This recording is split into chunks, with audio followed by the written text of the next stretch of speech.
My question to you, are you listening, is, are you fulfilling what the Bible recommends?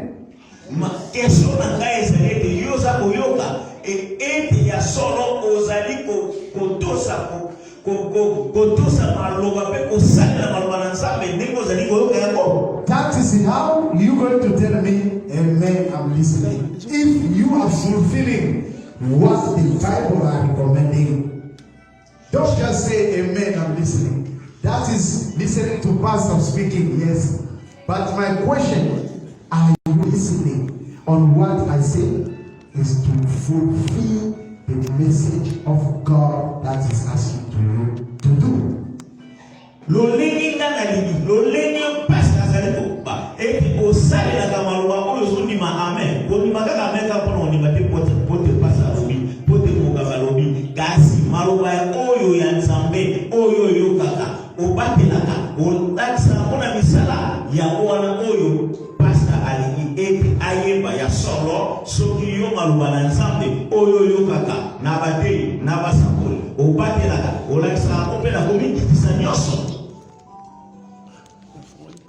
He had this. He promised peace to us, his own people.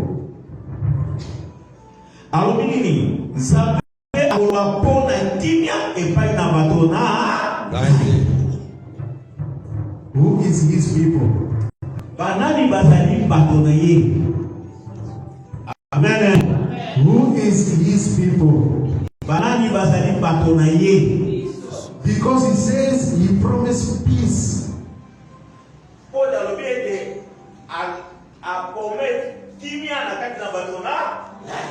He don't promise to the people outside there the road.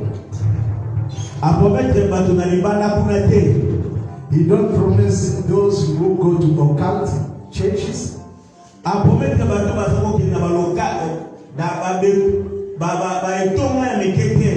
He don't promise those who worship the devil.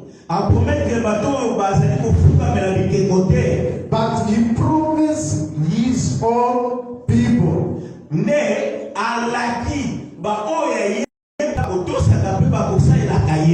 Who is that one who has a promise of peace from God?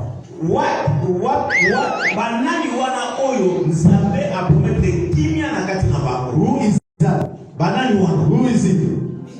Banani wana. Who is it? Because you are? Poko se banani. Banimia. Because you are his?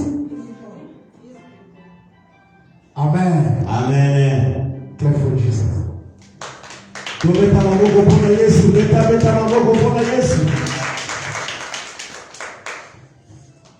promised peace to his people. Apomet alaki timia na kati na bato na ye. Pote oyo abianami because the one that has been called his people is the one that he called truly himself to God. Yes or no? Yes. Ba oyo ya biani, ba oyo vraiment ba formoli mitino na bango ba mi pesi e ba nyanzame na bango. Lokuta to solo. That's why he called them his own people. Yango wana abengi mino bato na empenza. They are those who bow to God. Ba oyo ba fukamela kakaka nza. They are those who bend and obey and practice the good way of God. Ba oyo ba mikitisi pe ba saneli misalato maluba na nsambe. They don't doubt anything that's needed in the house of God. Bango ba kusela ka nyoso pona kubonyisa na bonanza. They always come to praise the name of God. Bango ba kolonyoso ba koyaka kukumisa kupinela kusajo na nsambe. If he's not coming to church that day, he feel like sick. So kia yena ndako na nsambe ke asaliko miyoka lokola ke abeli. If he don't put his or her foot in the church, he feel like, oh, my day was not prepared. So we are team of Corona and Nago and some day. Oh, I'm going to buy that. Julian and I do more and that is that desire. Amen. Amen. Those are his own people.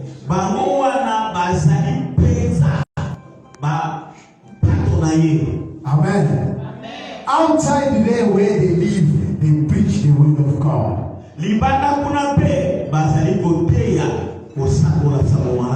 The one is sitting next to you every Sunday. You don't see him or her. You get your phone, you phone the father how she or he is doing.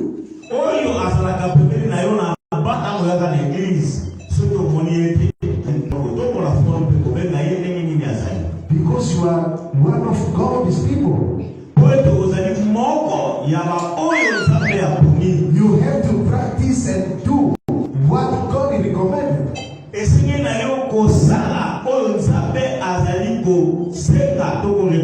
Because we all are in a mission to save this world.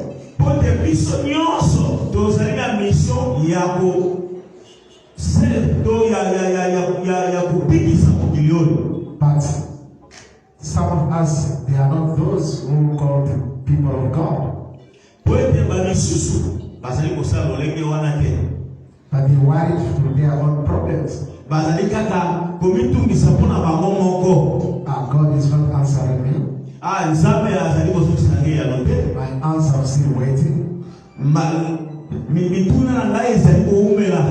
The Lord, through the prophet, did mention that my things are ready to be blessed.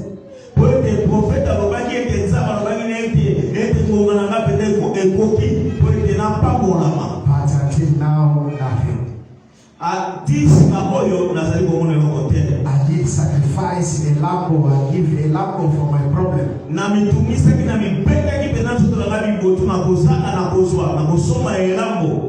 But until now, nothing. I'm supposed to be traveled already to be Europe, America, Canada.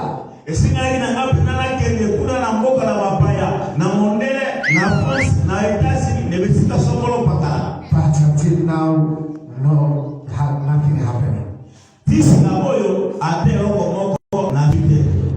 Let me go to check. Maybe someone can assist me outside there.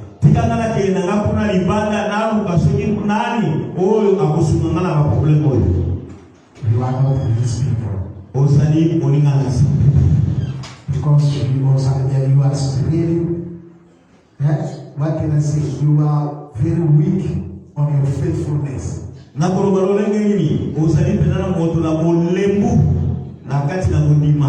You have no faith in God.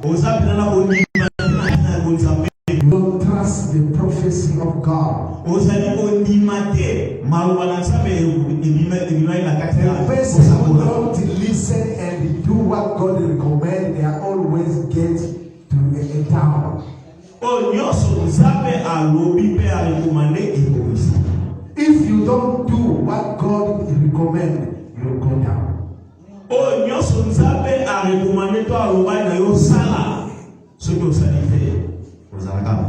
The prophecy did become in a time of no.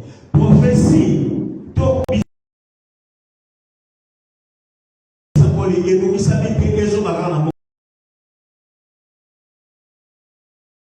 Every single prophecy from God has been fulfilled.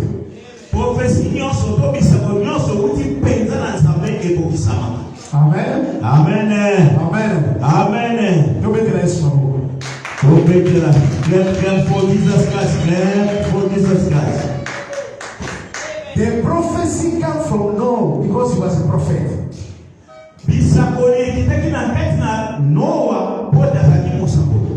It was fulfilled. But people, they thought it's a joke. People thought it's a Noah's mind is speaking. But when it's been fulfilled, then they say, yes, it was true. But it was already too late for them.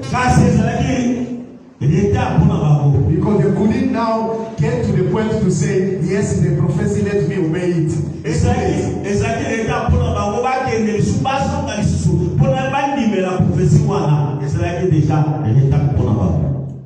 Why I say this?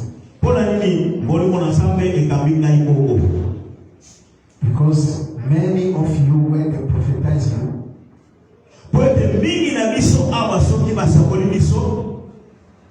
you already marked the date. You already knowing that in 2-3 months I'm going to get what the prophecy said.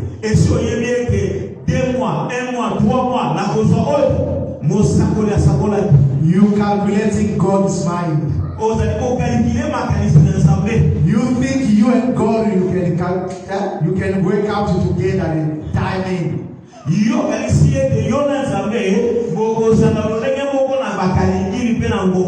Big mistake. That's why when you calculate God that way,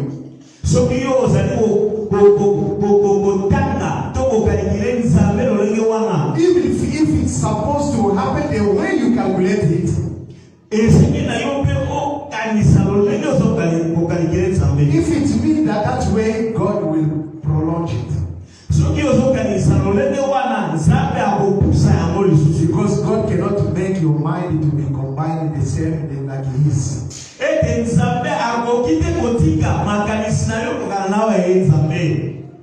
Amen. Amen. Lot and his wife, when they live in Sodom and Gomorrah,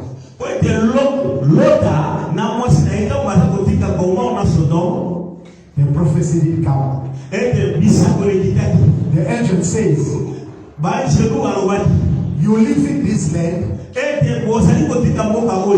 you are going further to other land. But the prophecy said, do not look behind. Are you with me? Yes. Amen. Amen. Go. Go. Oh, don't look behind. That was a prophecy. From the angel of God. Now, through God Himself.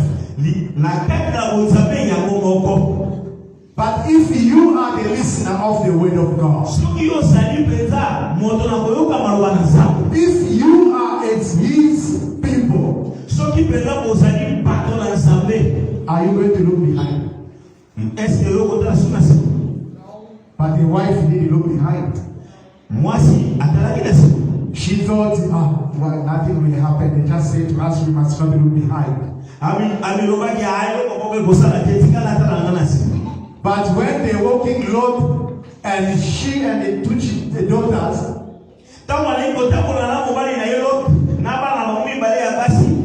she looked behind. She remained that way. The husband noticed. That's my wife. She was with us. Because she looked behind. The angel said we must not look behind. The prophecy said we must not look behind. But he looked.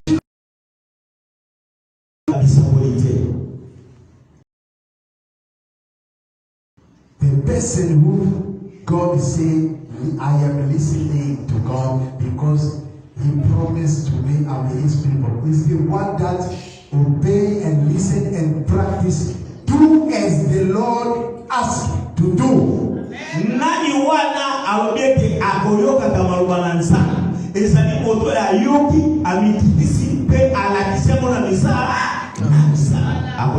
It's not the one that think the other side of way on what God is saying. No.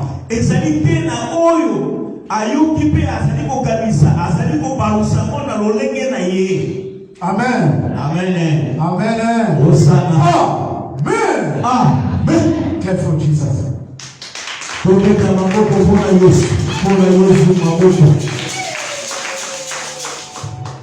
He says, if we do not not go back to our foolishness way. Alobi moye. Pe epai na bayenge be na ye. Kasi ekokie ke baso na lisusu na makambo na soba. You were someone different before you become a child of God. Yo ozali lo lenge mususu na ba lisusu ya boko mwana na nsa. Now you become a child of God. Sikolo ko mi mwana na nsa. You were not obeying the will of God. Ozali ko tosa marwana nsa. You were not walking according to God's way. Ozali ko takola lo lenge na marwana nsa balingite. The things you used to do was not according to God's way. Bakabo balai ko sala, ozali ko sala ezali lo lenge nsa balingite. The things you were saying out of your mouth, it was in the proper way from God. Marugozo bimisa na moloko na yo, obimisa kina moloko na yo, ezali ma lo lenge nsambe alingaka te na maloba na ye. Now that you become a child of God, sika oyo okomi mondimi na Yesu. You receive Jesus in your life. Oyami Yesu na bomoi na yo as your Savior. Ete mobikisi na yo. He can speak to you. Ete akoki kosola na yo. He can guide you. Ete atakusa yo lenga ligi. He can show you the way. Ete alakisa yo nzela. He can take you away from the trap of evil. Ete akolongola yo na kati na bamiango ya Satan. He said, why you are benefiting all that things? Pona nini ozali ko beneficier makambo nyoso. You benefit it because you are His people. Yes or no? Ozali ko beneficier makambo na nyoso pote ozali motona naye. Ozali batona ye. But he says, if you are benefiting those things, so ozali ko beneficier babiloko nyoso. Why? Because he said, you are listening to him and his promise is to give you a peace. Ete alobi yo zali koyoka maloba na ye promesse na ye epai na yo oyoki ozo koyoka maloba na ye po tapisa yoki. Amen. And he said you are his people. Ete alobi ete ozali bato na ye because you benefit, you deserve on what he is going to give you as a peace in your life. Ete ozali na bosinga ya koresifa oyo nyoso azali koluka kopesa bino surtout kimia. But he said, you are only benefiting that if you don't go back again for your that foolishness, if you don't do it again, that is where you are going to benefit what you are seeking for. He has given it to you already. You have it already with you. You are just not knowing how to keep it. The way the message was coming today. Many of us here, we are being distracted.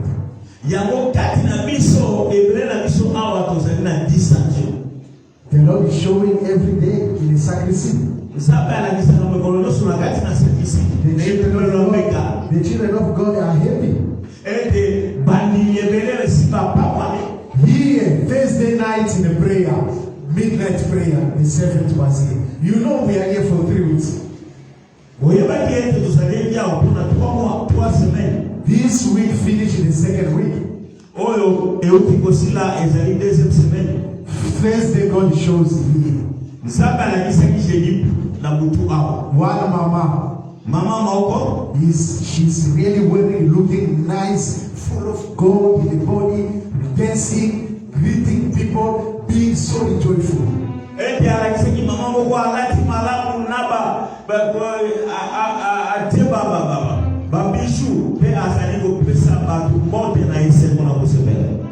So that is not promise of God. What is the promise? That means mamas is supposed to be happy now.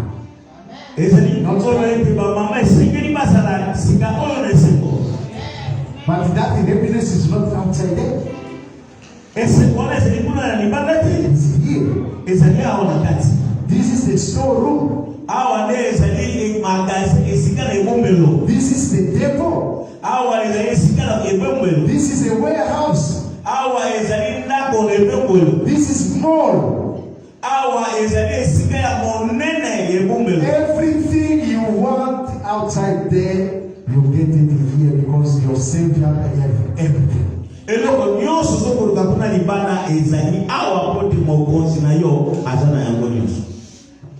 I'm going to conclude like this. He says, I am listening to what the Lord God is saying. He promises peace to us, His own people, if we do not go back to our foolish way.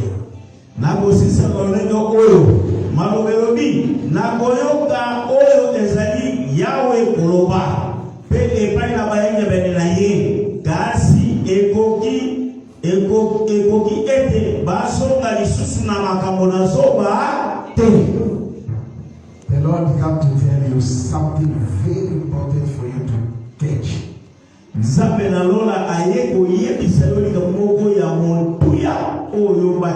It is something that if you put it in practice, then you see your life shine.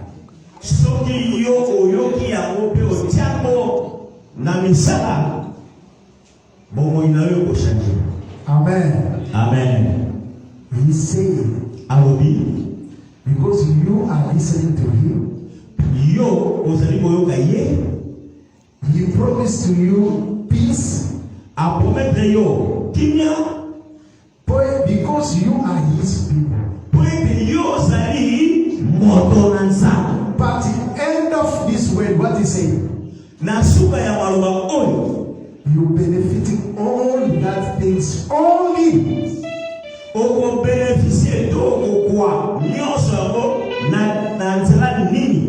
if you don't go back to your foolish again. That means now stand straight in front of your God to benefit all that promise.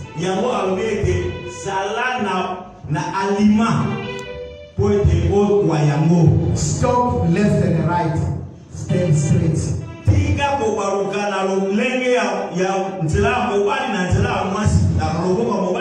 Prove to God that you are His listener.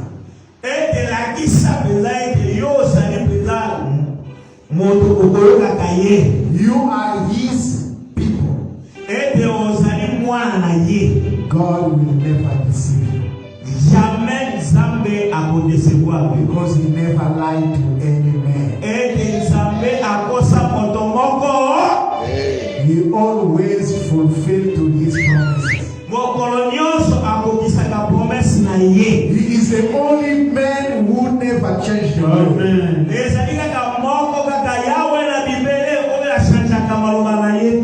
If He says yes, He stays on yes. If He said no, He stays on no. Let that commitment of you and God be fulfilled in that way. Peace in Jesus' name.